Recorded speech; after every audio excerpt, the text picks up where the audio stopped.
سلام دوستان، اونایی که میگن نمیتونیم تم بذاریم واسه این نمیتونن تم بذارن چون منطقه گوشیشون ایرانه. واسه اینکه منطقه گوشی رو عوض کنیم، البته باید بگم این ویدیو فقط مخصوص گوشی های شیائومیه. میریم تنظیمات، میریم پایین، میزنیم سر تنظیمات بیشتر،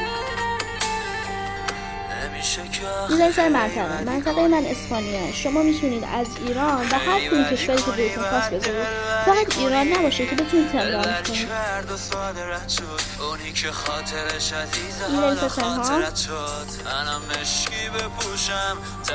الان من اینو الان دانلود کردم، میذارمش به کارگیری. خب دوستان،